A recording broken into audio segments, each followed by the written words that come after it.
Mr. Speaker, in the hours since last night's shocking news, we have witnessed the most heartfelt outpouring of grief at the loss of Her late Majesty the Queen. Crowds have gathered, flags have been lowered to half-mast, tributes have been sent from every continent around the world. On the death of her father, King George VI, Winston Churchill said the news had stilled the clatter and traffic of 20th century life in many lands. Now, 70 years later, in the tumult of the 21st century, life has paused again. Her late Majesty, Queen Elizabeth II, was one of the greatest leaders the world has ever known. Yeah. She was the rock on which modern Britain was built. She came to the throne at just 25, in a country that was emerging from the shadow of war. She bequeaths a modern, dynamic nation that has grown and flourished under her reign. The United Kingdom is the great country it is today because of her. The Commonwealth is the family of nations it is today because of her. She was devoted to the union of England, Scotland, Wales and Northern Ireland. She served 15 countries as head of state, and she loved them all. Her words of wisdom gave us strength in the most testing times.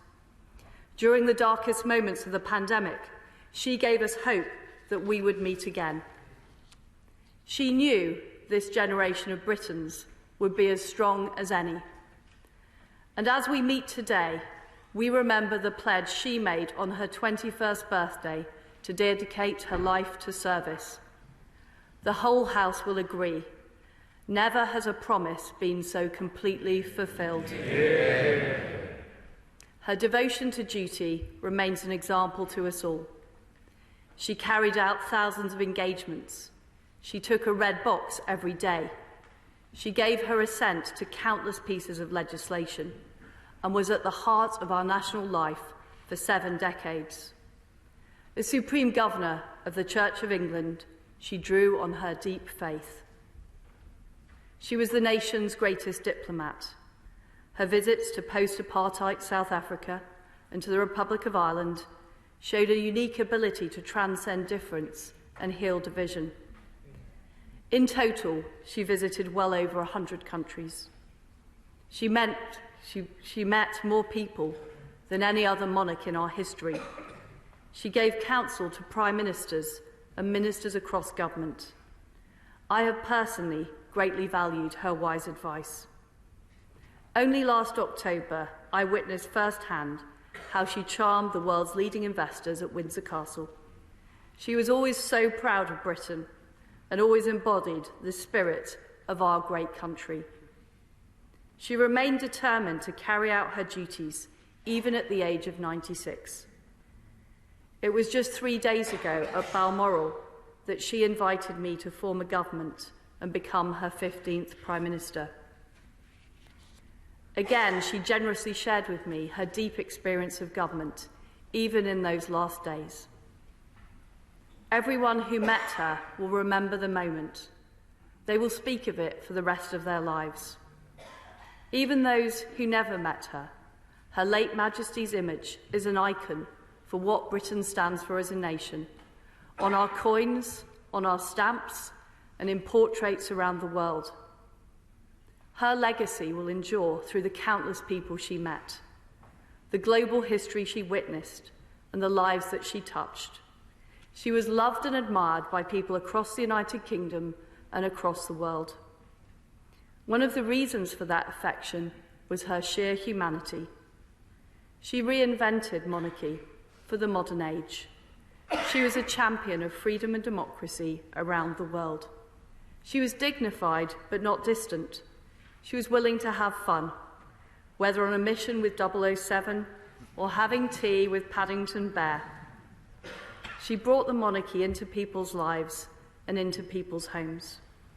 During her first televised Christmas message in 1957, she said, "Today we need a special kind of courage, so we can show the world that we are not afraid of the future.